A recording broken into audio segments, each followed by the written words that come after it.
Buenos días a todos los que andan por ahí y asistieron a esta sesión del Eje 4 de Comunicación del Congreso Interdisciplinario sobre COVID-19.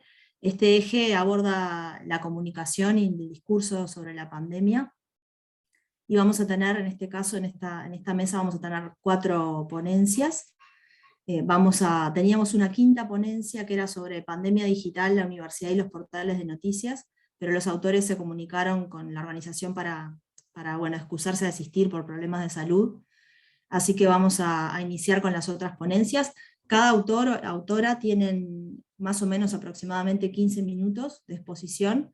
Les voy a pedir que antes de comenzar con la exposición hagan una breve presentación propia de su adscripción institucional y su formación y lo que quieran, una breve presentación antes de empezar, y yo les voy a ir dando la palabra sucesivamente, y después los asistentes o ustedes mismos como ponentes, escuchando las ponencias de los otros, pueden hacer comentarios o preguntas por el chat de Zoom, y las vamos a ir administrando. Después la idea es tener un espacio al final para poder intercambiar en base a las preguntas que vayan llegando. Entonces, en primer lugar, le quiero dar la palabra a Sebastián Moreno, con la ponencia de Monstruos y Héroes, discursos sobre la pandemia de COVID-19. Sebastián, tenés la palabra y además la posibilidad también de compartir tu pantalla si querés pasar una presentación. Así que adelante. Si estás por ahí, les voy a pedir a los ponentes también que prendan sus cámaras. También veo ahí a Mario Barité.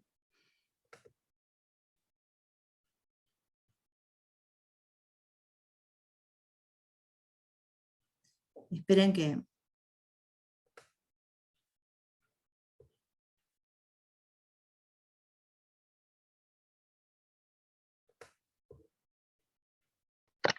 Ahí. Buenos días. Buen día. ¿Qué tal? Bueno, voy a hacer nuevamente la presentación. Disculpen Mario y Sebastián que estaban en sala de espera. Estamos en una sesión del Eje 4 de Comunicación del Congreso Interdisciplinario, y en este caso vamos a abordar el discurso sobre la pandemia. Tenemos 4 ponencias hoy.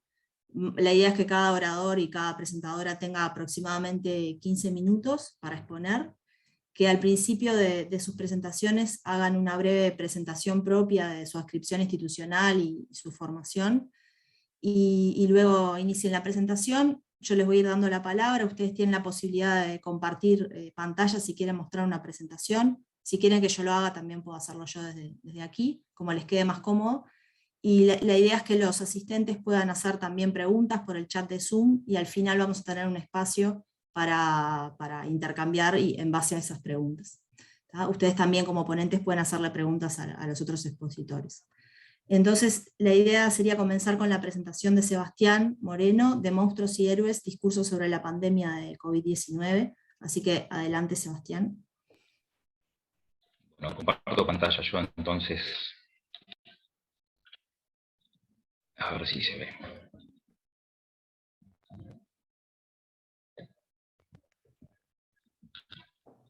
¿Se ve? ¿Se me escucha bien? Se escucha perfecto y se ve también. Se está empezando a ver. Pantalla. Ahí, siempre me demoro un poquito. Bueno, ahí estoy, pero no veo a nadie. Tengo la pantalla, pero no veo a nadie. ¿Se ve la pantalla? ¿Me ven y me escuchan? Se está viendo un poco como difusa, sí, pero se ve. Como difusa. Voy a tener algunas imágenes, cualquier cosa. Si no se ve, vemos. Lo puse para optimizar, para que no me consuma demasiado ancho de banda. Bueno, me pongo 14 minutos de alarma. Buenos días, yo soy Sebastián Moreno, profesor adjunto en la Facultad de Administración y Ciencias Sociales de Universidad Ort y investigador del Sistema Nacional de la ANI en el campo de Ciencias Sociales y particularmente en semiótica. Lo que trato de hacer en esta presentación, que había titulado de Monstruos y Héroes, pero que ahora a último momento me permito cambiarle el nombre y titularla de Monstruos, Culpables y Héroes, es tratar de usar la teoría semiótica para entender o darle un poco de sentido a cuáles fueron los relatos, las narrativas que surgieron en torno a la pandemia COVID-19, y que obviamente, como voy a mostrar ahora en algunos muy brevemente, esto es una línea de investigación, tiene como roles actanciales, roles muy, muy claros, ¿no? A nivel de introducción, el objeto de estudio, que está claramente delimitado, es la pandemia COVID-19. Se trata de un fenómeno actual, y esto es un debate muy interesante en la semiótica acerca de, bueno, cómo tratar los fenómenos actuales, cómo definimos un fenómeno actual, ¿sí? Y particularmente, y salto al tercer punto, el tema de la delimitación temporal. En el caso de la pandemia tenemos el 13 de marzo de 2020, el día que se declara la pandemia en la Organización Mundial de la Salud, y que curiosamente en Uruguay también es cuando empieza la pandemia con esos famosos 4 casos que se detectaron en el Ministerio de Salud Pública. Pero la pregunta es cuándo termina, ¿no? Nosotros mientras vivíamos la pandemia íbamos sintiendo que, bueno, esto se acaba cuando vengan las vacunas, esto se acaba cuando termine el lockdown. La pregunta del fin de este fenómeno es todavía abierta, y es un tema interesante para tratar teóricamente. Se trata de un fenómeno, un objeto de estudio que tiene una dimensión natural, ciertamente, que tiene que ver con el virus, con los contagios, con la parte médica, pero también una dimensión social, con ciertos comportamientos. Ahora voy un poquito más en detalle a eso. Y el contexto de lo que yo voy a presentar hoy es en el marco de un libro que estoy escribiendo, que se va a publicar en la editorial Bloomsbury, en Inglaterra, en el 2024, sobre pandemia y semiótica, tratando de presentar básicamente con más desarrollo lo que voy a presentar hoy. A nivel general, no sé, para que estemos de acuerdo respecto a cuál es la perspectiva, la semiótica es una ciencia social o una disciplina o un enfoque particular que tiene una historia, tiene una metodología, tiene ciertos desarrollos, y cuya disciplinariedad se define por su foco en el sentido y la significación. Particularmente en América Latina, el trabajo de Liceo Verón sobre la producción, la circulación y el consumo de discursos en la esfera social es relevante para lo que yo estoy estudiando. Eh, y lo que diferencia estas ciencias sociales de esta disciplina, por lo menos como la entiendo yo, que es la tradición más textual, estructuralista francesa, y no tan a la Peirce, que es lo que se hace en Uruguay, es su método, que consiste en un análisis textual, ¿sí? Texto entendido en sentido amplio. Para esto lo que una referencia reciente, buenísima, es el número 34 de la revista EC, de la Asociación Italiana de Estudios Semióticos, donde se habla precisamente de la metodología y la textualidad del análisis semiótico, analizando distintos fenómenos. Otro principio fundamental surgido en la semiótica es el principio de la narratividad, y esto ya aparecía en los primeros trabajos de Paolo Fabri, y estuvo más desarrollado por un estudiante, Umberto Eco, Claudio Paolucci, en la Universidad de Bolonia, en el que se considera que la articulación de sentido en el ser humano pasa a través de un principio narrativo, ¿sí? Por eso para mí está bueno pensar la pandemia como un discurso con cierta articulación narrativa, en el que se cumplen ciertas de las características de este esquema narrativo, que ya aparece en la obra de Vladimir Rob, que luego más desarrolla en su modelo canónico, y que tiene que ver con ciertos roles que no voy a profundizar porque no da el tiempo, tampoco es lo relevante.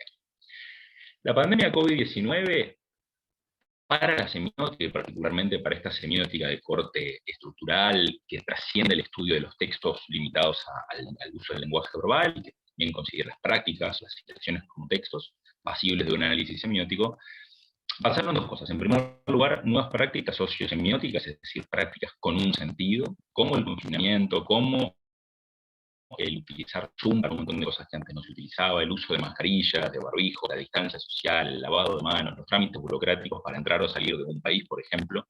Todas estas cosas fueron causadas por la pandemia y contribuyen a generar sentido o a definir o a influir cómo los seres humanos generamos sentido de la realidad circundante.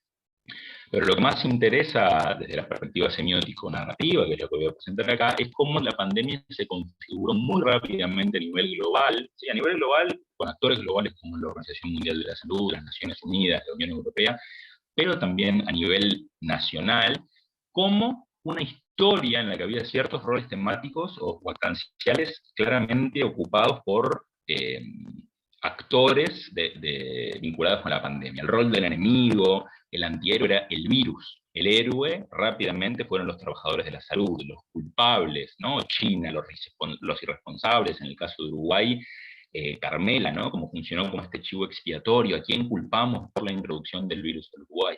La salvación siempre estuvo con las vacunas, la ciencia, ¿no? Esa figura del mago que es capaz de ayudar a que las cosas se restituyan, y también había opositores al programa narrativo, que eran los antivacunas, o todos estos personajes que comenzaron a surgir con fuerza, y que en Uruguay también tuvieron su visión.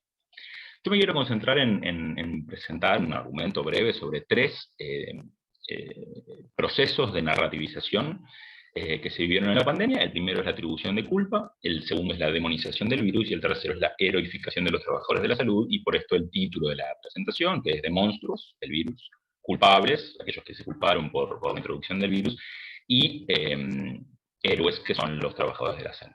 Empiezo por lo primero. La atribución de culpa nosotros vimos muy rápidamente cuando empezó a surgir, a circular el virus en China, y empezó a salir.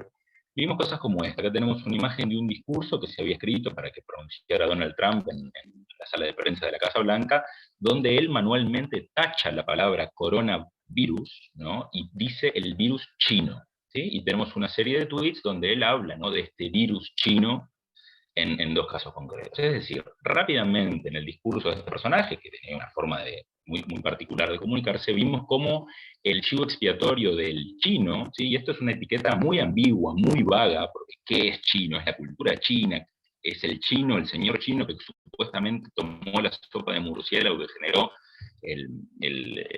la pandemia en el mundo natural, ¿sí? Se toma como un chivo expiatorio. Y este mecanismo lo vemos a nivel local en Uruguay de una manera diferente. Acá ya no se trata de una cultura, una nación distinta, lejana, que se puede orientalizar, que se puede estereotipar.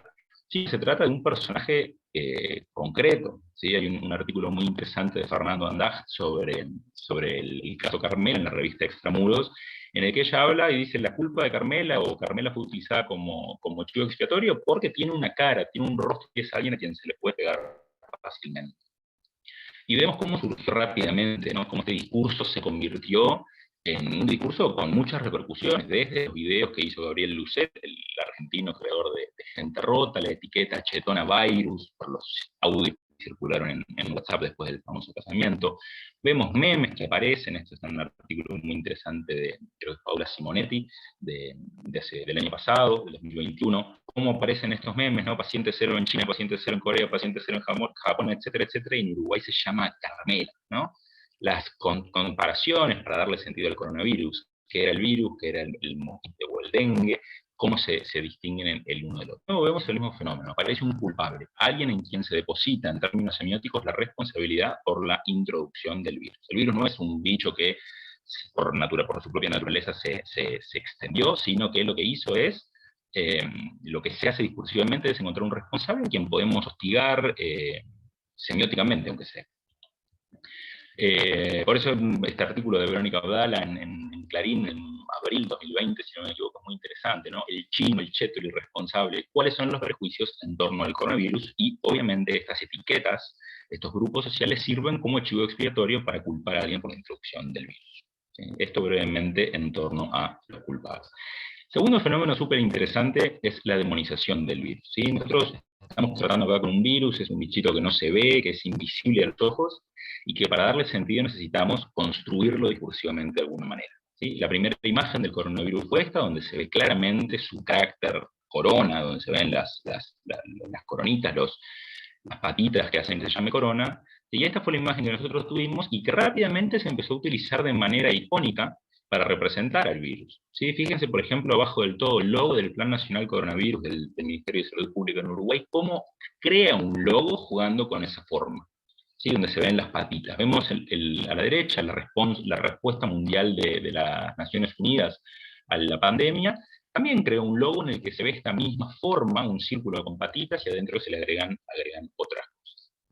Una imagen que fue clave en todo esto, que fue la imagen tridimensional que el equipo de comunicación y diseño del CDC en Estados Unidos, el Centro para el Control de Enfermedades, creó en tercera dimensión, que ya le dio como una realidad más clara al coronavirus. A esta cosa invisible que solamente se ve a través del microscopio, vemos como que podemos tocarla, ¿no? Y de ahí a lo que sigue hay un paso. Rapidísimo empezaron a circular por muchísimos lados representaciones de virus como un monstruo. ¿Sí? Acá estas no son tridimensionales, son bidimensionales, pero todos comparten esta común forma, un círculo con patas o con cosas raras alrededor, comparten una gestualidad humana, es decir, el virus es un agente que tiene ciertas características intencionales y que quiere hacerle el mal al ser humano, y por eso se toman, siguiendo un poco lo que dice Humberto Eco en un ensayo del 2012, que se llama La invención del enemigo, se ve cómo la boca, cómo los ojos,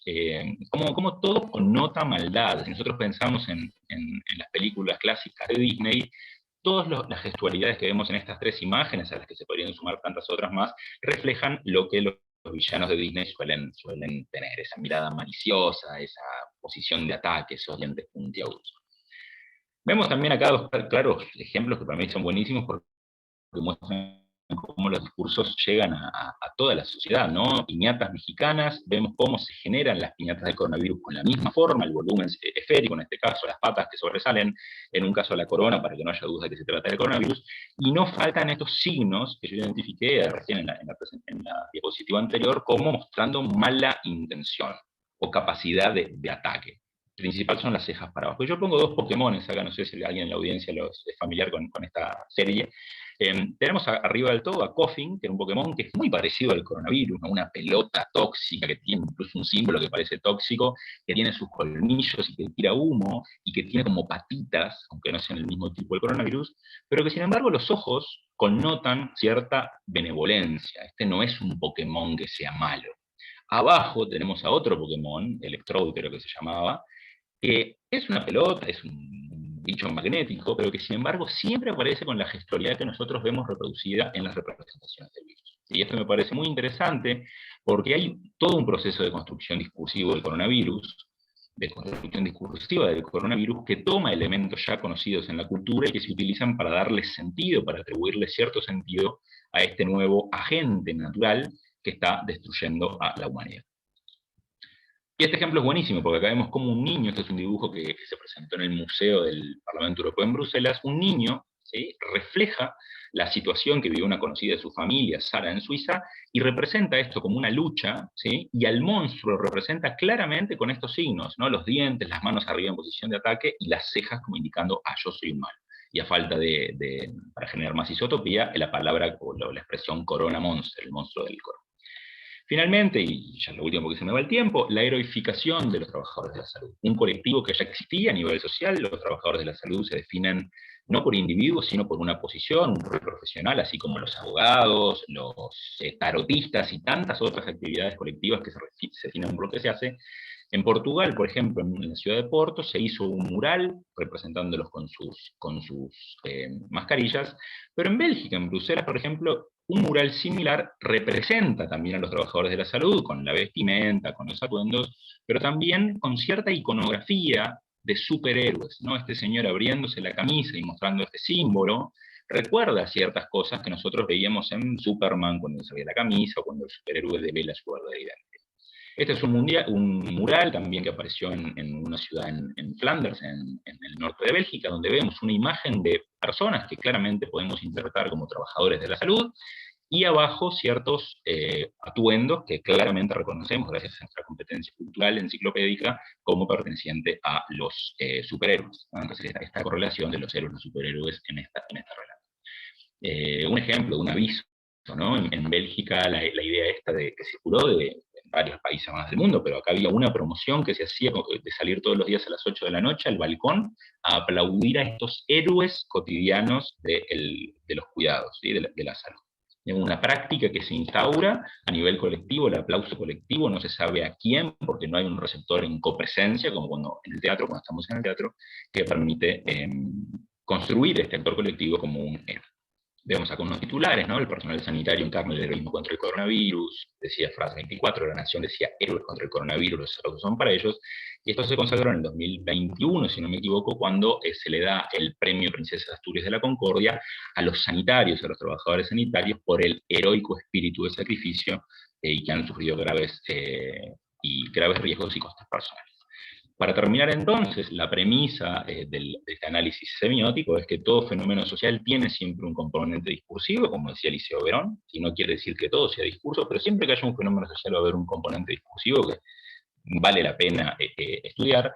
La estructuración narrativa de los acontecimientos, como algo que se confirma en este caso, ¿no? Hay una historia, hay ciertos personajes que están en relación entre sí, hay una trama, se ven similitudes en distintos contextos culturales, nosotros podemos estudiar distintos casos equivalentes a Carmela en Uruguay, cómo fue que se introdujo el virus, y la conclusión final que yo veo interesante es la semiótica como disciplina que permite comprender la producción de sentido en la esfera pública. Me paro por aquí, muchas gracias por la atención y agradezco las preguntas que pueda haber. Muchísimas gracias, Sebastián. A los participantes que van ingresando les avisamos que tienen el chat para hacer preguntas o comentarios, el chat de Zoom, pueden utilizarlo. Y ahora le voy a dar la palabra a Carol Guilleminot con la ponencia del discurso sobre la pandemia, análisis de la primera conferencia de prensa del GACH. Así que adelante, Carol, podés compartir pantalla si lo precisas. Bueno, buenos días, muchas gracias. ¿Me escuchan bien? Sí, muchas gracias. Voy a compartir pantalla.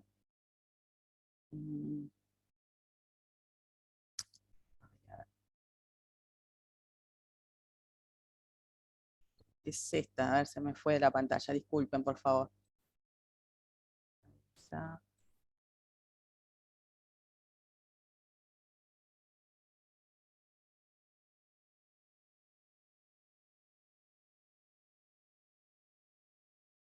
Bueno, se me fue la pantalla. ¿Tú la tienes a mano, Natalia? Sí, yo la puedo compartir desde acá. Ah, te agradezco mucho porque no Sí. no me la está mostrando.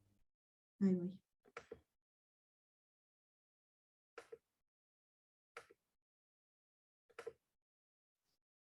Acá, ¿no? Ah, sí, perfecto. ¿La están viendo? Bueno, sí, se está viendo. Este trabajo trata sobre un análisis desde la perspectiva crítica del discurso sobre la primera conferencia de prensa del Grupo Asesor Científico Honorario, el GACH. Pasamos a la siguiente, por favor. Bien, como contexto de análisis, bueno, en el año 2020, ustedes recordarán, el 13 de marzo se declara la emergencia sanitaria, al aparecer los primeros casos del COVID-19 en Uruguay, y ahí se inicia un periodo de confinamiento voluntario, inhabilitación de numerosas actividades para tratar de disminuir la circulación viral y también la posibilidad de contagios de la población. El GACH fue creado el 16 de abril del 2020, con una función de asesoramiento científico de calidad y conectado a la experiencia internacional para asistir a la toma de decisiones gubernamentales. Y el 21 de mayo de ese mismo año se presenta en su primera conferencia de prensa en Presidencia de la República, en un contexto de que esta conferencia fue realizada unas horas antes del anuncio de la reapertura de las clases en las escuelas urbanas del país, y esto también se sitúa en un contexto de disminución de los recursos presupuestales de financiamiento público para la ciencia. Pasamos a la siguiente. Bueno, a partir de esta primera incursión pública del grupo del GACH, surge, yo en ese momento estaba cursando una unidad curricular de la maestría en Información y Comunicación que se imparte en la FIC, y ahí surgen algunas preguntas de cómo se aborda ese evento por parte de los medios uruguayos, quiénes son los participantes y qué eventos aparecen representados en esos textos, cómo se los representa y qué significados implícitos y explícitos aparecen en las coberturas de los medios de prensa puntualmente. Se considero que esta conferencia es importante porque es su primera aparición pública, su presentación en sociedad y ante el auditorio de periodistas que realizan preguntas sobre este Nobel Group. Pasamos a la siguiente. Entonces, el objetivo de trabajo fue tratar de identificar algunos de los aspectos discursivos de la cobertura mediática de esta primera conferencia de prensa del GACH y ver cómo aparecen representados los eventos y los participantes en tanto actores sociales, y viéndolo desde una perspectiva del análisis crítico del discurso. Es decir, se trabaja con los textos de esos discursos para conocer cómo fueron construidas las cláusulas y sus características, identificar las opciones lingüísticas explícitas y las conexiones implícitas que se podrían establecer a partir de de esa evidencia lingüística que aparece en los textos analizados, y también identificar cómo se representan a esos actores sociales y comparar el abordaje de 2 artículos por lo menos. La siguiente. Bueno, como una referencia teórica se sigue una perspectiva crítica marcada por Halliday, que plantea que el lenguaje es una práctica social, que es construido, pero al mismo tiempo construye lo social. Es decir, las palabras describen realidades, pero también las producen, ¿no? Y esas representaciones sociales están presentes en las coberturas de prensa y, por lo tanto,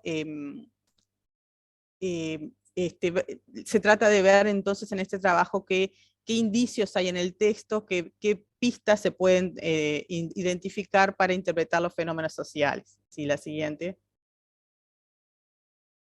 La metodología utilizada es una perspectiva crítica del discurso que mira cómo se construye lingüísticamente esa realidad y cómo se representan los eventos y los participantes en tanto actores sociales. Y se trabajó con el sistema de transitividad, según el cual se representa la realidad con un significado ideacional que expresa una experiencia humana como un proceso donde hay un actor o actores como participantes activos y circunstancias relacionadas con ese proceso, y donde además hay un componente lógico que es el que ofrece los recursos para formar los complejos gramaticales que son los que se analizan. Pasamos a la siguiente. Entonces el corpus del trabajo quedó definido por la cobertura noticiosa de la conferencia de prensa por parte de Diario del País, en un artículo publicado el 21 de mayo en su página web, y la cobertura noticiosa de La Diaria, también en un artículo informativo publicado en su página web el mismo día, y que es un poco más extenso que el del País. Entonces a ellos es que se aplica el análisis de transitividad siguiendo a Halliday, y la representación de los actores sociales de Van Leeuwen se utiliza para profundizar en análisis y aplicándola a los títulos, a las bajadas o copetes de esos artículos informativos y a fragmentos, no a la totalidad del cuerpo principal, algunos fragmentos seleccionados del cuerpo principal. Con una aclaración en lo que tiene que ver con el género, que es que los artículos informativos son aquellos que carecen de opinión, pero también es cierto que la elección de los protagonistas y los discursos puede considerarse un encuadre que difiere parcialmente en este caso en ambos textos analizados, ya sea cómo se presentan los participantes o cómo se abordan algunos temas sobre otros. Sí, la siguiente, por favor. En cuanto a los resultados, aquí presento, no voy a profundizar en esto porque el tiempo no me da, pero sí es un ejemplo del análisis de transitividad y la representación de los sectores aplicados al título del artículo periodístico del País. Nuestra tarea hoy es superar el invierno con la pandemia controlada, fue el título. Pasamos al siguiente. Y es el título de La Diaria. El grupo asesor de científicos sostiene que Uruguay tiene un relativo control sobre el coronavirus, pero insiste en mantener el distanciamiento físico. Entonces, lo que estoy señalando en el análisis de transitividad en azul son los participantes, en rojos los distintos procesos, y en verde, que en este no hay, pero en el otro había, también las circunstancias. Y abajo se agrega la representación de los actores sociales como son vistos. Esto lo voy a retomar al final, por eso ahora no voy a entrar en eso. Sí, la siguiente, por favor. También se realizó un análisis de la frecuencia de palabras en la totalidad de los textos, no solamente a los títulos y los copetes y algunos fragmentos, sino a la totalidad de los textos y también a los recuadros que no se consideraron para el análisis de transitividad, que tienen información complementaria, para tratar de identificar a los actores sociales mencionados y el protagonismo que se le asigna a cada uno de ellos en base a su mención explícita.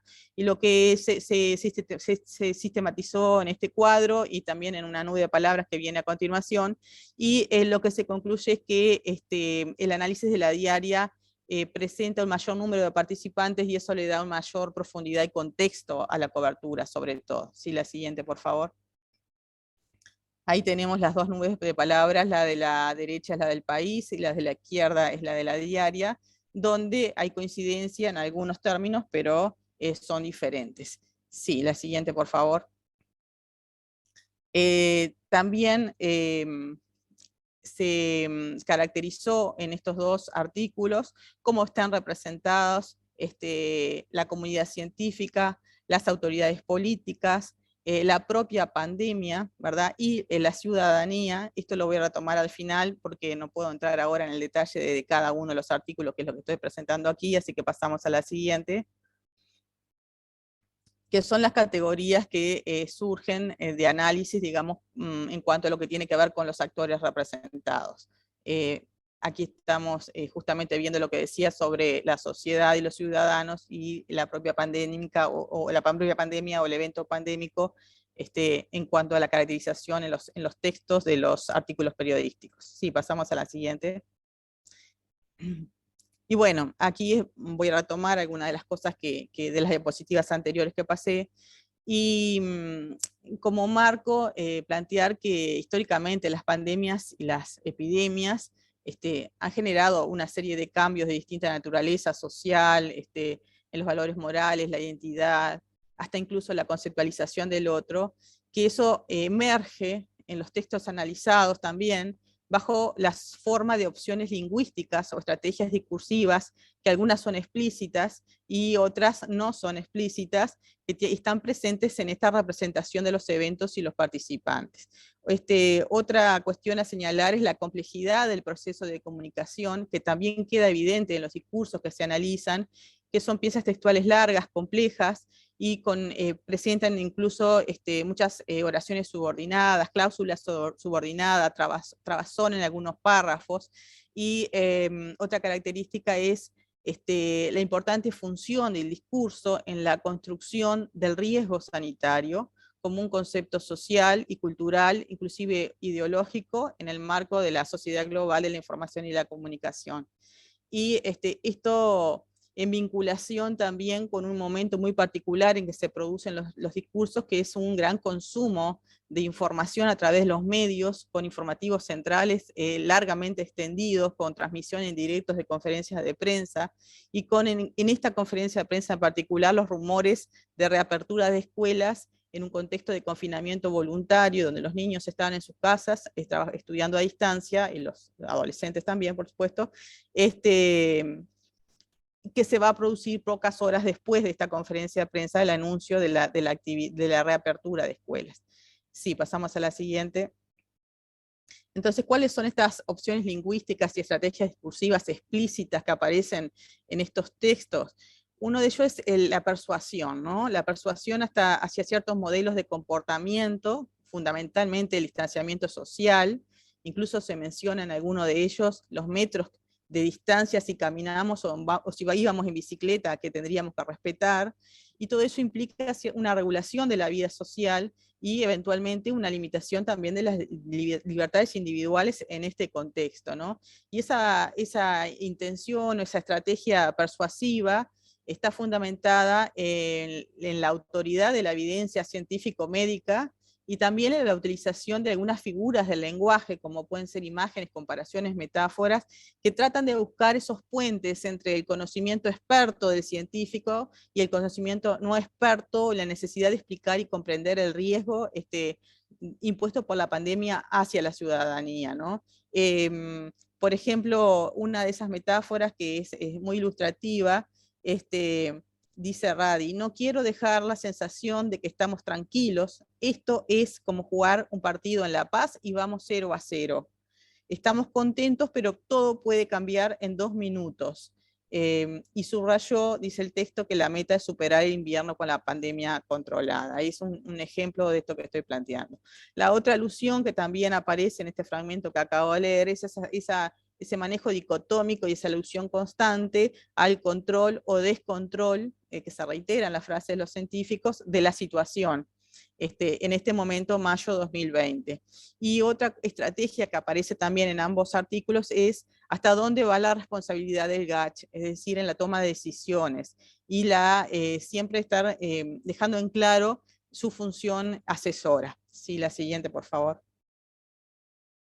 Yendo un poquito más a la representación de los participantes, en este caso el GACH, y cómo se construye desde el discurso la credibilidad y la confianza en el grupo asesor científico honorario, y en su discurso hacia y con la población, es importante señalar que el GACH es objeto del discurso de los medios, pero a la vez es un importante sujeto emisor del discurso, con un papel que es muy activo y decisivo en la construcción de la crisis como un acontecimiento también social y no solamente sanitario.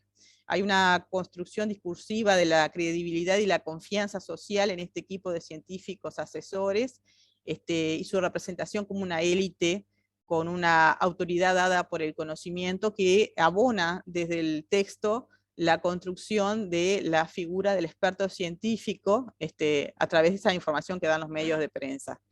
Y bueno, y también ellos son, desde esa función asesora que mencionaba, los encargados de, se los muestra como los encargados de, se los representa como los encargados de recoger los datos, analizarlos, investigar esta situación compleja que está en curso, y también emitir informes. El GACH, cuando se presenta en su primera conferencia de prensa, ya ha emitido, ha trabajado un mes oficialmente y ha emitido más de 20 informes, y que son los que sustentan las decisiones que va tomando el gobierno, ¿no? Sí, la siguiente, por favor. En cuanto a cómo aparecen en el discurso representados los ciudadanos, en estas dos piezas hay una tendencia a naturalizar de una forma bastante sutil la invisibilidad de los ciudadanos afectados por el COVID, que queden despersonalizados o cosificados en una cifra, en un porcentaje, o se los menciona como asintomáticos. Estos ciudadanos son los destinatarios, pero también los destinatarios y receptores del discurso de los científicos, porque la salud pública se vuelve un elemento de regulación social, que pone en primer plano el tema de las relaciones de poder y el rol de los científicos y de los propios medios de comunicación, así como la capacidad de las autoridades para gestionar esta crisis que tiene no solamente un alcance sanitario, sino, como todos sabemos, también económico, político, social. Y además los ciudadanos son los destinatarios de los discursos y de las acciones de quienes gestionan las crisis, convirtiéndose también en un objeto de contralor, en los receptores de las nuevas medidas de comportamiento que nos vemos todos obligados a introducir en nuestra vida, y donde las relaciones sociales a esta altura de este año 2020 estaban bastante definidas en clave de riesgo y amenaza de contagio, ¿no? También es evidente en estas piezas el control social de la población, sobre una población sobre la cual se aumenta la vigilancia, y eso se ve expresado, por ejemplo, en las mediciones, en las menciones al monitoreo, a las mediciones, a la generación de datos, una serie de verbos ahí también que de alguna manera se vinculan con acciones de vigilancia en el estado de la salud, de los contactos y de la movilidad de las personas, y una persuasión hacia ciertos modelos de comportamiento como el distanciamiento social, y todo esto lleva a representar al ciudadano en una posición de mayor vulnerabilidad, no solamente por un eventual contagio, sino también por las consecuencias de las nuevas relaciones de poder y control social que se imponen en este contexto. Sí, la siguiente, por favor. Justamente en lo que tiene que ver con la pandemia en sí misma, está este permanente control, esta permanente referencia al control o el eventual descontrol, y eso lo podemos vincular en el discurso de estos dos artículos, y seguramente si se analizan otros también podría profundizarse, a relacionarlo o analizarlos de las teorías del riesgo, ¿no? Donde la noción de estar en riesgo como una categoría médica sustituye a la noción de enfermedad. Y eso es una opción discursiva que está implícita y que aparece con mayor fuerza en la cobertura de la diaria. También la pandemia se representa como un desafío, una meta a superar, un partido que debe ganarse, y eso también es una simplificación de un evento, un acontecimiento mucho más complejo, como hablar de la pandemia como sinónimo de enfermedad también es una simplificación, en la medida que la pandemia tiene alcances sociales, culturales, políticos, económicos, sanitarios, mucho más amplios. La siguiente, por favor. El tema de los otros está presente también en estas piezas analizadas, Y los otros aparecen en los discursos vinculados al temor de una amenaza externa. Los artículos mencionan la metáfora del punto hay una metáfora, el punto débil que representa la frontera con Brasil. Situémonos, ¿no? Porque ahora podemos tener otras perspectivas después de todo lo que sabemos que pasó, pero estamos en mayo de 2020, ¿no? Y lo que me parece que sería interesante es, mediante el estudio de otros artículos periodísticos, es justamente seguir analizando las representaciones de la otredad en el contexto de la pandemia, en la contraposición con la construcción de unos otros, y si hubo o no una construcción de la identidad basada en visiones hegemónicas de los actores sociales o en los discursos de la prensa. O sea, si ese nosotros se define en términos de qué, en términos de nacionalidad, de determinados comportamientos, si hay estereotipos, como parte de esas imágenes para representar a los otros, la otredad. La siguiente, por favor.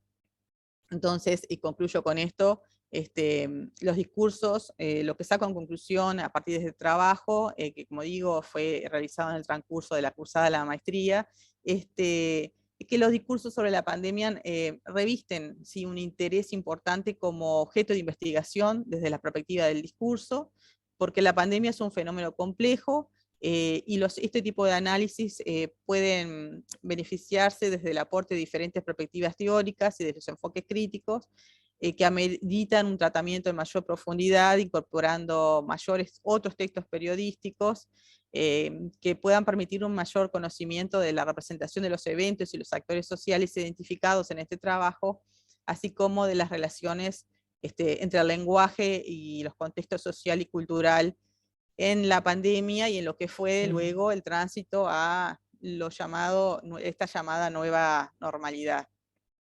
Así que creo que lo dejo por ahí. La siguiente tiene algunas referencias bibliográficas del trabajo. Y bueno, quedo a las órdenes por si tienen alguna pregunta al final. Muchas gracias. Muchas gracias, Carol. Déjame compartir. Reitero que pueden hacer, como decía, preguntas, comentarios por el chat de Zoom. Ahora le voy a dar la palabra a Federico Bentancur y a Fiorella Ferrando para hablar de la educación en contexto de pandemia, un análisis desde las páginas de la prensa. Así que adelante, pueden compartir pantalla o me piden a mí. Yo comparto. Ya les comparto.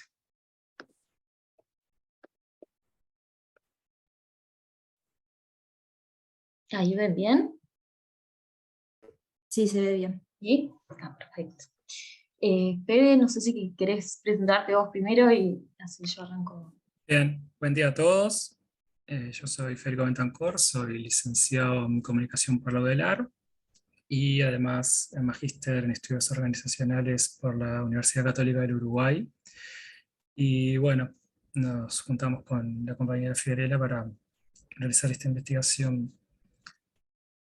Muy bien, y yo soy licenciada en Sociología, también de la UDELAR, y bueno, y hace bastantes años que con Federico somos compañeros del INED, del Instituto Nacional de Evaluación Educativa, y bueno, también he trabajado como consultora para otras instituciones educativas como UTEC.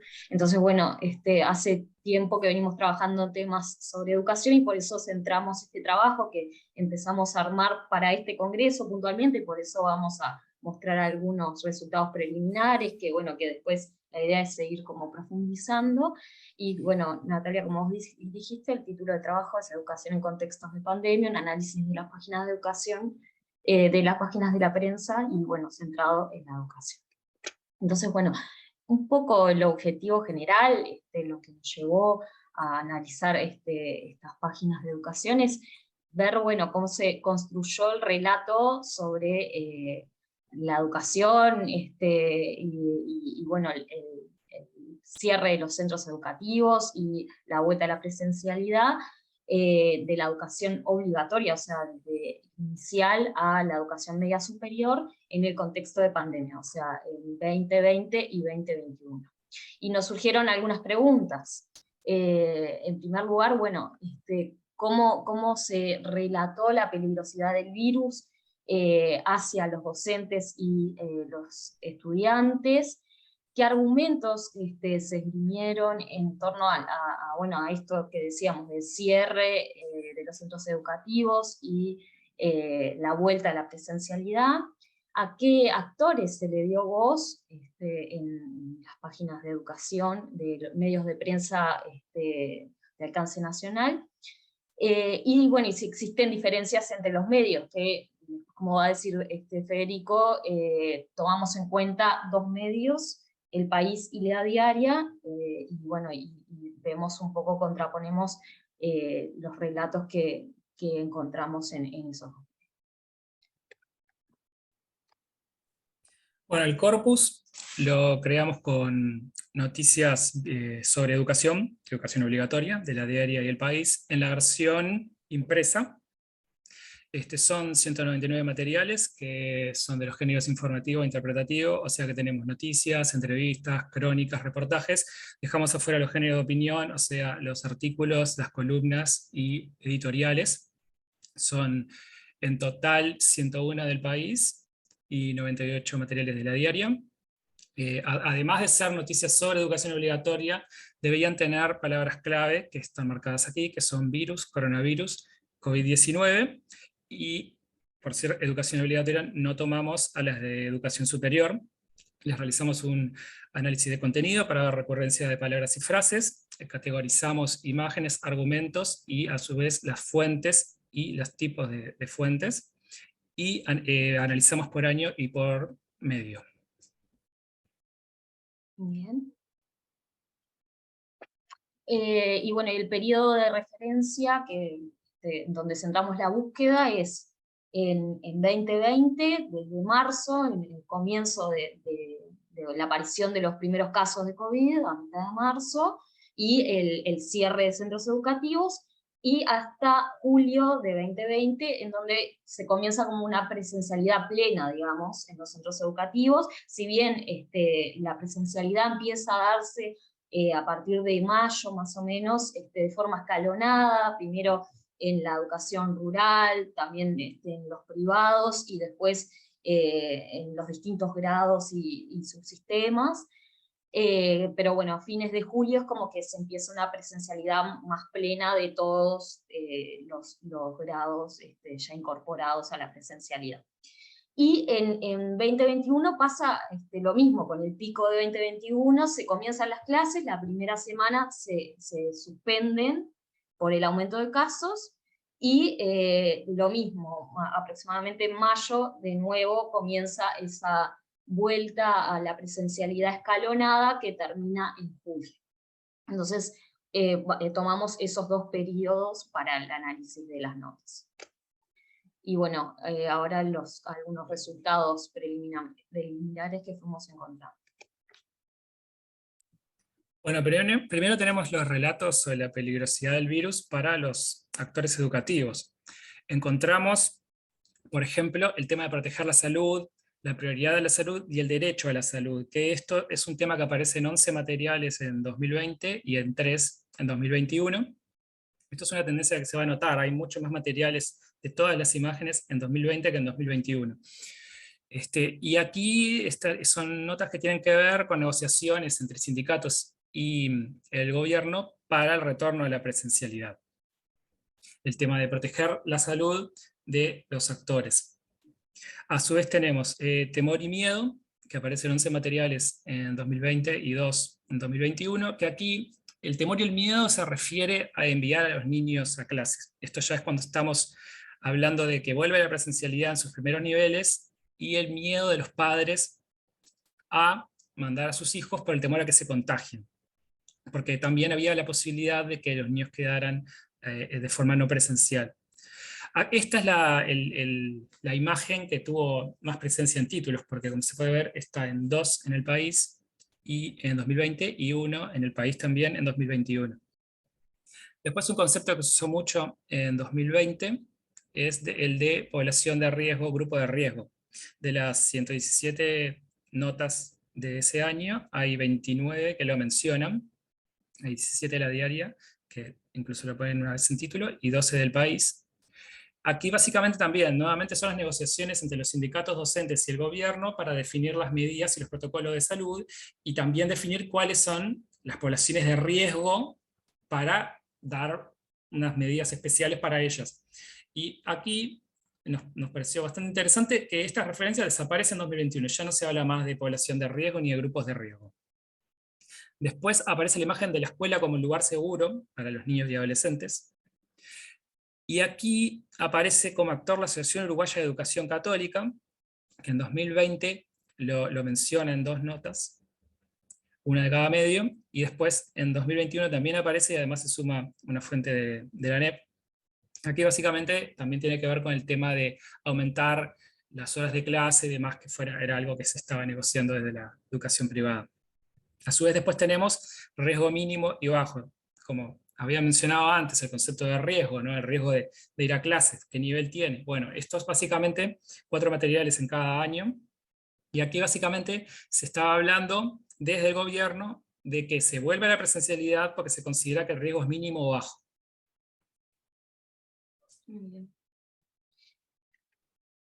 Otra de las aspectos que analizamos es, bueno, los argumentos, ¿no? Que estuvimos etiquetando, digamos, distintos argumentos a lo largo de todo el corpus de artículos.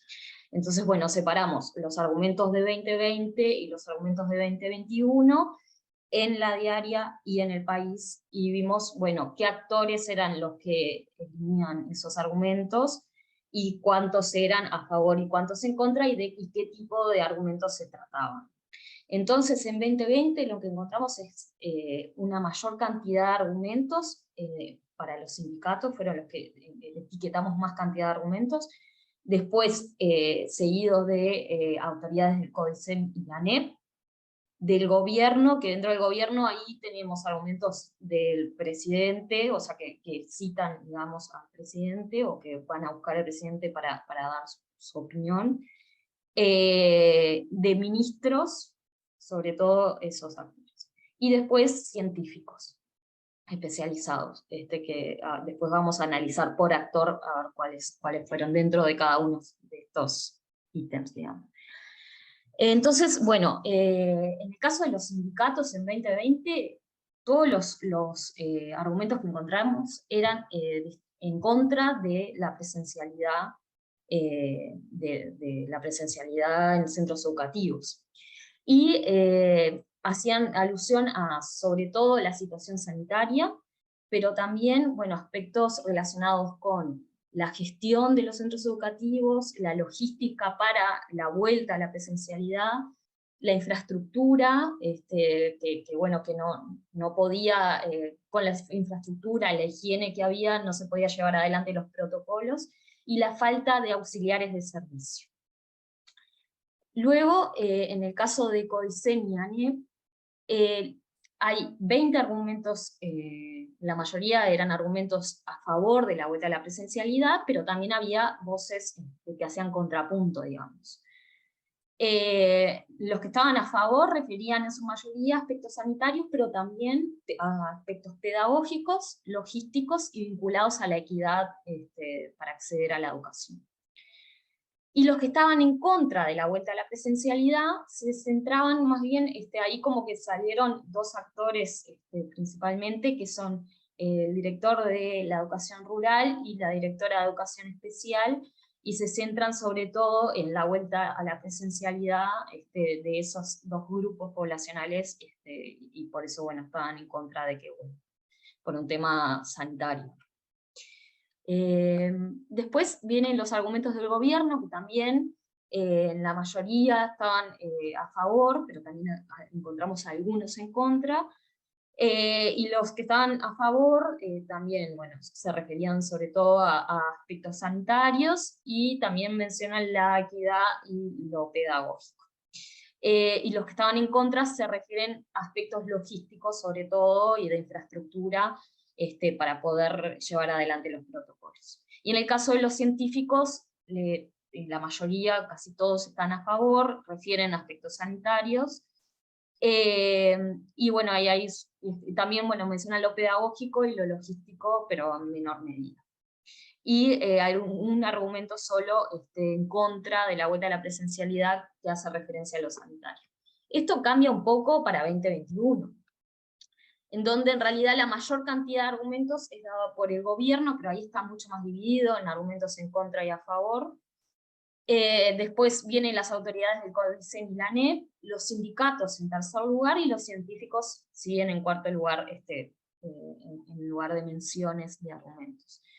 En el caso del gobierno, en 2021, en realidad los argumentos son más en contra que a favor, a diferencia del 2021, de la vuelta a la presencialidad, y se menciona sobre todo la situación sanitaria. Y después los a favor, en orden de apariciones, está el argumento de la equidad, lo pedagógico, después lo sanitario y la gestión. Que en el 2020 veíamos que primero estaba lo sanitario siempre, y acá como que, bueno, se empiezan a correr un poco los argumentos. En el caso del CODICEN y la ANEP, hay 15 menciones, argumentos a favor de la vuelta a la presencialidad, que también refieren a aspectos sanitarios, pero acá aparece el tema de la salud física y mental, que en 2020 no aparece, y lo pedagógico, y después los que están en contra son sanitarios, pero también hay un argumento pedagógico, bueno, también es un poco también de la equidad, de que, bueno, que si algunos volvían, como que no se le garantizaba a todos por igual la educación. No, me faltó alguna cosita acá. De los sindicatos, ahí en este caso aparecen algunos argumentos a favor de la vuelta a la presencialidad, a diferencia de 2021, en donde no había ninguno, pero la mayoría están en contra, y bueno, de nuevo, se refieren a aspectos sanitarios, de gestión, infraestructura y recursos humanos, la falta de recursos humanos, sobre todo auxiliar de servicio en los centros. Y los que están a favor refieren a aspectos sobre la equidad y aspectos pedagógicos. Y por último, los científicos también, los que están a favor de la vuelta a la presencialidad, refieren de nuevo, hacen hincapié en la salud mental y en la equidad, y en contra en argumentos sanitarios. Y ahora vamos a analizar un poco más en profundidad los actores que están dentro de cada uno. Sí, aquí tenemos las fuentes, y vemos que claramente las fuentes de CODICEN y ANEP son las más referidas. Tenemos en 81 de 82 noticias de 2021, estos son datos de 2021, se va a esta fuente con un amplio predominio de Robert Silva, que es el presidente del CODICEN, que aparece en 40 noticias. A su vez, esto se nota su gran presencia si uno compara con otros actores. Él solo apareció en más notas que el resto de los integrantes del CODICEN y los directores generales de los desconcentrados, o sea, de secundaria, de técnica y de formación y educación. A su vez, después tenemos que los sindicatos aparecen en 45 notas, con predominio de FUNTEP, que es el gremio de primaria, y es más cubierto por la diaria. Estos actores son más cubiertos por la diaria. La cobertura de Robert Silva fue pareja en ambos, tanto en el país como en la diaria. Eso es otra cuestión también interesante. Después tenemos, en 24 materiales aparecen científicos, más que nada infectólogos y de salud mental. Y después aparece un nuevo actor, que son las familias organizadas, que apenas habían tenido una referencia en una nota de la diaria en 2020, y en 2021 aparecen en 20 materiales, básicamente materiales de la diaria, que a su vez los pone en 6 títulos, o sea que les da un realce. Son actores nuevos que aparecieron en 2019, grupos de padres, que bueno, estuvieron movilizándose para el tema más que nada de que se retornara a la presencialidad.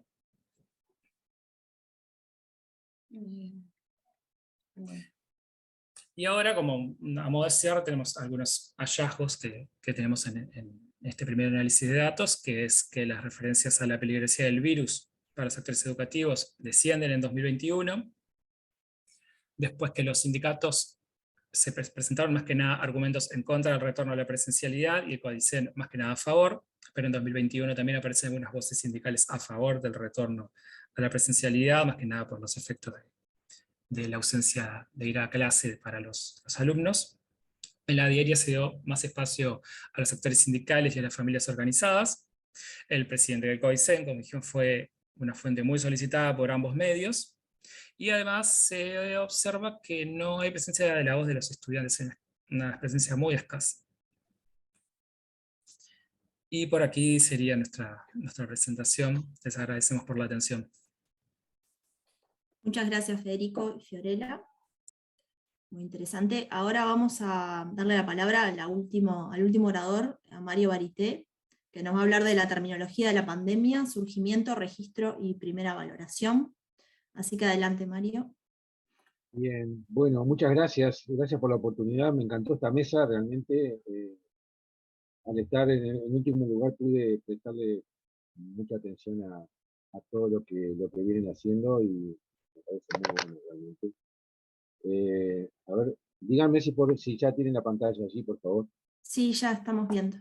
Bueno, bien. A ver, yo soy profesor titular en la Facultad de Información y Comunicación y responsable del grupo de investigación en terminología y organización del conocimiento, que tiene una dilatada trayectoria. En los últimos 4 años hemos trabajado también con el Instituto de Lingüística, con Magdalena Kohl y otros docentes de la carrera de Lingüística. Y bueno, la ponencia que vamos a presentar aquí tiene esas miradas, ¿no? Digamos que presentamos este trabajo desde la perspectiva de la terminología, desde la perspectiva de la organización de conocimiento, básicamente. Y voy a hacer algunos comentarios también desde el punto de vista del vocabulario en general, o sea, de la lengua en general, más allá de que no soy lingüista. Pero bueno, hemos trabajado algunos temas con Magdalena y alguna cosa puedo decir también sobre lo que llamamos el vocabulario de la pandemia, ¿no? Quiero decir que el Congreso Internacional más importante del área de organización de conocimiento en 2024 se va a realizar en Wuhan, en China, y en el grupo todavía no hemos conseguido voluntarios para participar, así que se ve que queda un poquito de temor todavía en general. Se hacen muchas bromas, que como toda broma siempre tiene un trasfondo serio, ¿no? Porque es ir bien al lugar donde todo esto aparentemente surgió, más allá de que en realidad hay algunos textos anteriores a la pandemia que ya preanunciaban que podía darse una situación como la que se dio con la COVID-19. Bueno, muy bien, como los minutos están contados, voy a hacer una pequeña introducción teórica solo para situar mejor lo que quiero decir. Esta es la estructura de la presentación. Primero, cuestiones muy generales sobre terminología y sobre lengua general, es decir, hay como una especie de zonas que si bien tienen intersección, son diferentes. Una tiene que ver con la terminología y otra con la lengua de todos, con la lengua general. Y desde allí plantear también que en terminología particularmente y en organización de conocimiento suelen darse enfoques microestructurales. En terminología tienen que ver con el estudio de términos en particular o de pequeños conjuntos de términos que están emparentados, y enfoques macroestructurales que tienen que ver con una perspectiva más general vinculada a los sistemas nocionales, a los sistemas conceptuales que sostienen cualquier especialidad. Y bueno, vamos a dar algunas características de microestructurales y macroestructurales. Ahí aparece 2 veces microestructurales, ahora, de la terminología de la pandemia, y bueno, hay algunas lecciones aprendidas, algunas consideraciones finales, sobre todo porque desde nuestros puntos de vista, y también vinculado al área de información en general y de comunicación en general, hay por lo menos 3 verdades, entre comillas, muy repetidas, 3 certezas muy repetidas que quedaron en entredicho, ¿no? La primera viene de una vieja discusión, si la terminología, sobre todo la que está vinculada con las ciencias y con las tecnologías, es neutra o no es neutra. Así como se discute, ¿no? Si la ciencia es neutra o no es neutra, también se discute este tema a nivel terminológico. La segunda tiene que ver con eso de que si hay más información, las personas están mejor informadas. Yo creo que eso también se puso a prueba bastante, sobre todo porque hubo fenómenos muy evidentes de sobresaturación de información de información que fue cambiando casi día a día, semana a semana, en donde no se sabía muy bien la calidad o la fiabilidad de esa información, sobre todo porque también aparecieron vinculados no solamente con la pandemia, sino con el proceso electoral en Estados Unidos, fenómenos muy claros de fake news, ¿no? Que se fueron trasladando también al universo de la comunicación y de la información de la pandemia. Y bueno, y algunos principios de terminología y de organización de conocimiento que también quedaron un poco en entredicho porque se han dado situaciones muy un poco diferentes a la tradicional. Bueno, arrancando entonces con esta oposición,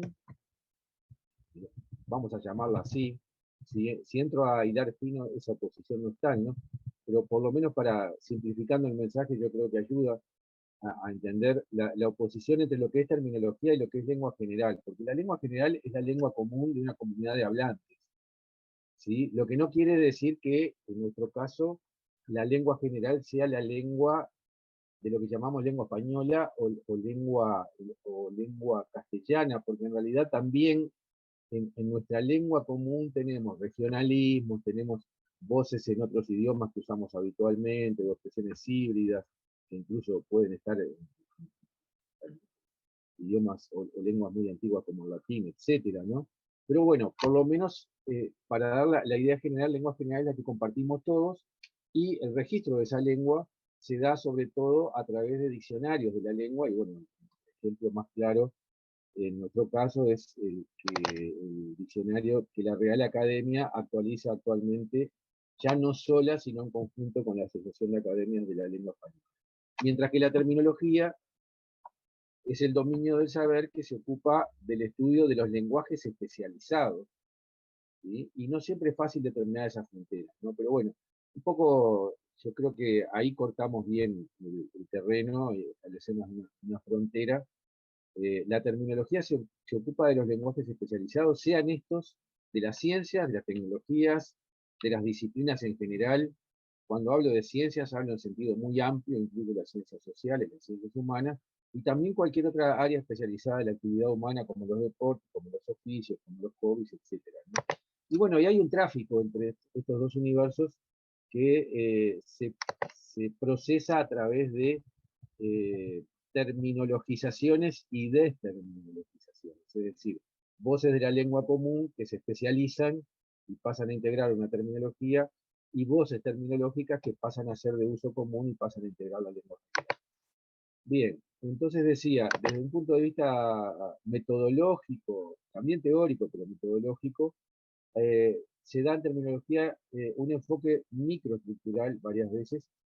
A esto se le llama investigación puntual, investigación terminológica puntual, que como dije, está centrada en un término o en un reducido conjunto de términos emparentados, y bueno, ahí les digo más o menos qué es lo que se analiza de un término. Por ejemplo, ¿no?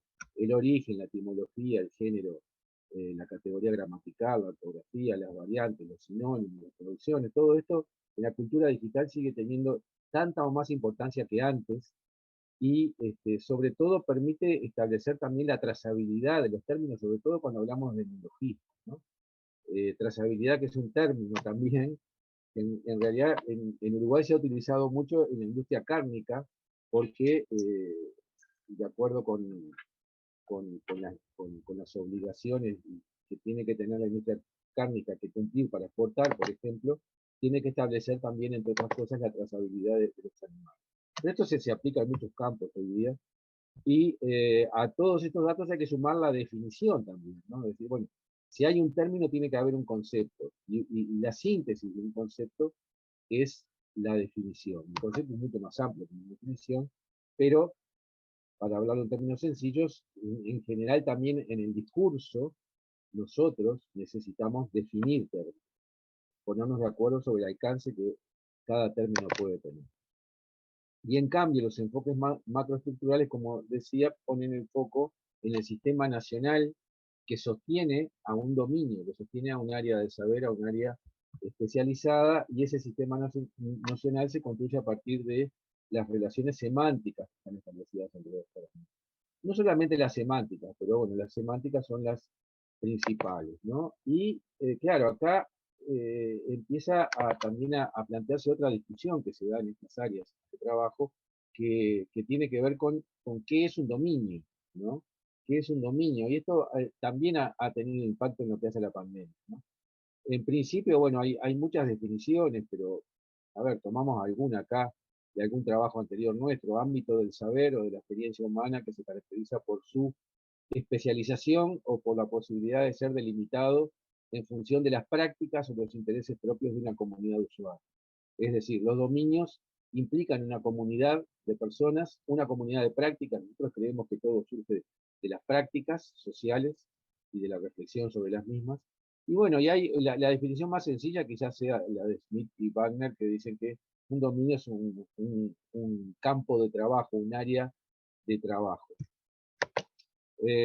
Los elementos de un dominio que hemos planteado en algunos trabajos también son los siguientes: un grupo de personas que trabajan con intereses específicos, esto es muy importante, específicos, comunes, con una interacción regular, el desarrollo de prácticas especializadas, como decía, que eso implica también generar herramientas para procesar esas prácticas. Ya cuando hay un espacio de maduración más grande, la construcción de un ámbito intelectual, que implica la formulación de teorías, de metodologías, de técnicas, de regulaciones, de códigos, etc. Canales regulares de comunicación, que son los habituales en realidad para todas las especialidades. Estructuras institucionales, esto es muy importante, ¿no? Porque cuando esas estructuras se transforman en permanentes, un área del saber toma también otro tipo de madurez y otro tipo de estabilidad. Y también, sobre todo, el registro de la historia de ese dominio que se da a través de un conjunto de documentos. ¿Y por qué viene a cuento todo esto? Bueno, sobre todo porque una de las preguntas que nos hemos hecho, en realidad, a lo largo de todo este proceso, es si hay un dominio en torno a COVID-19. De hecho, también podríamos discutir, y lo hemos discutido, si COVID-19 es el término tope, digamos, el término que le daría nombre a ese dominio, porque en realidad ya desde hace 40 años se vienen dando sistemáticamente y regularmente, cosa que preocupa, de la cual se habla poco, situaciones en las cuales aparece un nuevo virus con una nueva enfermedad, ¿sí? O con algo que llamamos enfermedad, porque en realidad ni siquiera la COVID-19 es una enfermedad tradicional, en realidad se expresa de muchas maneras, lo que provoca son afecciones, el virus provoca afecciones que ya preexisten en la historia de la humanidad y que se expresan quizás de distinta manera o que se expresan a través de síntomas que no son nuevos, pero que tienen determinadas peculiaridades, ¿no? Entonces, si hay un dominio en torno a COVID-19, es posible realizar un enfoque más macroestructural de su terminología. Si no lo hay, esto no es posible, solamente podemos ir a un enfoque microestructural de su terminología. No tengo tiempo acá para ir más allá, pero por lo menos voy a plantear algunas peculiaridades que se han dado con la terminología de la pandemia desde el punto de vista microestructural. Por ejemplo, una situación nueva, ¿no? Cuando se dice la terminología es neutra o no es neutra. En ciencias sociales y humanas esto está muy discutido. En general se entiende que no. Se entiende que no porque se dice, bueno, en realidad esto está cruzado por pautas culturales, está cruzado por valores, está cruzado por prejuicios, ¿no? No sé, ahora los estudios de género creo que han hecho un aporte enorme para visualizar mejor estos problemas de denominación en muchas áreas de las ciencias sociales. En realidad, la OMS aquí quiso y logró algo diferente a todo lo anterior, que es establecer casi con fuerza de ley universal el nombre del virus y el nombre de la enfermedad. De hecho, ahí tienen ustedes, no lo tienen acá, creo sí lo tienen acá, No lo tienen acá. Bueno, antes del 20 antes del 11 de febrero de 2020, que fue cuando la OMS, la Organización Mundial de la Salud, estableció la denominación de la enfermedad, hubo varios nombres que están allí, sí, están allí. Gripe de Wu, neumonía de Wuhan, infección por 2019 nCoV, SARS de Wuhan, COVID. Estas últimas son todas versiones diferentes del nombre oficial, digamos, ¿no? Y entonces lo que la Organización Mundial de la Salud hizo fue comunicar que el nombre definitivo de la enfermedad sería COVID-19, que es, bueno, este nombre es una contracción de la expresión Coronavirus Disease 2019, y en la fundamentación de esa acuñación se señaló la intención de que el nombre no refiriera ni a un lugar geográfico, justamente por esto de no estigmatizar Wuhan, ni a un animal, ni a un individuo, ni a un grupo de personas, y que fuera pronunciable y fuera relacionado directamente con la enfermedad. O sea, que se hizo un esfuerzo extremo, y creo que se logró, por establecer un término neutro, así como también se hizo el mismo esfuerzo con la denominación SARS-CoV-2. Y después, esa fue una peculiaridad de todo esto desde el punto de vista terminológico. Después la otra peculiaridad tiene que ver con la imprecisión que sigue hasta hoy, ¿no? Respecto al nombre del virus, porque hasta los científicos, en sus comunicaciones, en estudios de divulgación, etcétera, terminan asociando directamente SARS-CoV-2 con coronavirus, cuando en realidad coronavirus, que parece un término muy nuevo, muy asociado a la pandemia, que fue acuñado en 1968, y en realidad SARS-CoV-2 es el séptimo tipo de coronavirus, ni siquiera es el primero grave, digamos. Hubo otros anteriores como el MERS y como el SARS-CoV, pero en realidad ninguno tuvo el impacto que tuvo este otro, ¿no? Entonces, esa confusión entre el nombre del virus y el de la pandemia es también muy curiosa, porque se da a todos los niveles, en todos los niveles de discurso y en todos los ámbitos, y por supuesto también en la difusión. Es el nombre que la gente eligió, ¿sí? Y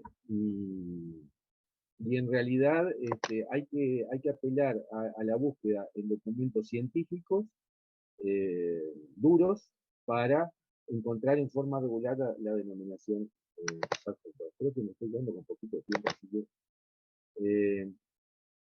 digo, un poco más amplio, algo que hicimos ya no desde el punto de vista de la terminología de la pandemia, sino del vocabulario de la pandemia. Esta investigación que hicimos con Magdalena Coll fue buscar una pequeña investigación, ¿no? Buscamos en el diccionario histórico de la lengua española, que además surgió y se instaló a nivel digital durante la pandemia, ¿no? Aunque es un proyecto que viene de varios años.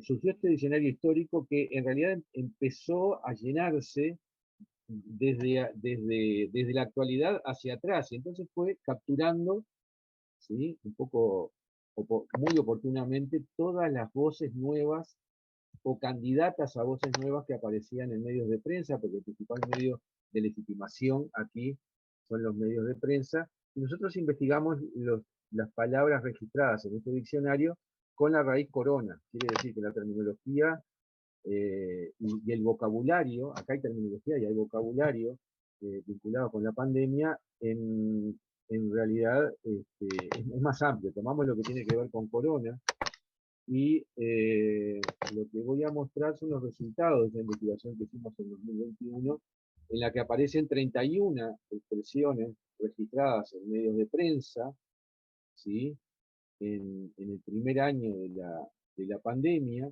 Las que están marcadas en negro son posibles términos, es decir, posibles expresiones integrantes de una terminología, y las que están las que están en negro y en signo de interrogación, y las que están en negro directamente son términos y no expresiones populares. Vean que hay otras que son muy coloquiales, muy pintorescas, ¿no? Corona aplauso, corona bebé, corona divorcio, corona fobia, etc.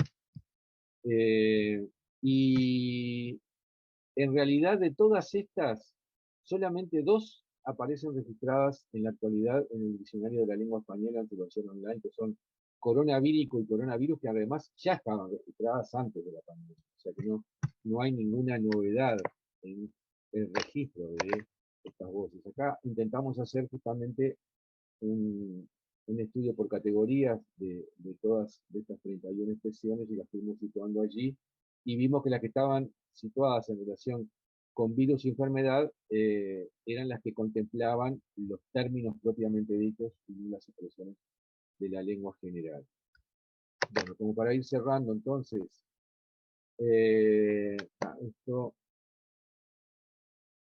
estos son resultados, que digo muy rápidamente, de otra investigación que estamos realizando con Ezequiel Fontán. Digo estamos realizando porque tenemos ya algún avance y en realidad estamos trabajando con los resultados del año 2022 también. Hicimos una búsqueda en Web of Science, tomando como expresión de búsqueda COVID-19 todos los años y sobre todo en artículos, solamente para ubicar los 20 dominios más productivos en esto de ir viendo si hay un dominio sobre COVID o en realidad toda esta producción científica se distribuye en dominios preexistentes. Los dominios más productivos con este rango, ¿no?, de artículos, y de todos los años encontramos 27.748 artículos, y los 5 primeros dominios de ese ranking de 20 que establecimos son estos: medicina general interna, salud ocupacional vinculada con el medio ambiente, enfermedades infecciosas, ciencias del medio ambiente y ciencias multidisciplinarias. Y los primeros dominios de las ciencias sociales y humanas que aparecen en este primer registro, que corresponde a todo lo que tiene que ver con el año 2020, son educación en el lugar 12 y derecho en el lugar 20. Quiere decir que gran parte de la producción científica, como de alguna manera podía ser previsible, estaba enfocada más bien en dominios duros vinculados a las ciencias biomédicas. Mario, discúlpame que vamos a tener que ir cerrando porque en 5 minutos está la otra mesa. Perfecto. Aviso para ir cerrando y no sé si queda algún espacio para algún comentario. Pero... Me salteo todo entonces y digo que todavía no contamos con elementos definitivos para establecer la amplitud y profundidad del dominio, que el dominio COVID-19 cuenta en principio con una base terminológica tomada de los dominios existentes, que se introduce escasa terminología propia, aunque hay un número considerable de resemantizaciones, como el caso de confinamiento, por ejemplo, que empieza a tener un significado más amplio o más específico, y que las primeras sistematizaciones terminológicas, esto estaba dentro de lo que no mostré ahora, se dan en la literatura de los dominios preexistentes involucrados y en la elaboración de glosarios de urgencia, o sea que las primeras sistematizaciones aparecieron en glosarios elaborados con fines de divulgación, generalmente por oficinas, ministerios, agencias de salud. Bueno, nada, acá está el contacto y agradezco la atención. Muchas gracias, Mario. Ahí te pido, ahí va, genial. Y disculpas por apurarte, pero bueno. No, por favor. El tiempo es tirano. Bueno, no sé si tenemos 5 minutos antes de que inicie la otra mesa. No sé si alguno de los asistentes, no llegó ninguna pregunta por chat, pero si alguien quiere hacer algún comentario por el chat o los ponentes quieren hacer algún comentario sobre sus presentaciones. ¿No? Bueno, entonces muchas gracias a todos por la participación, muy interesante.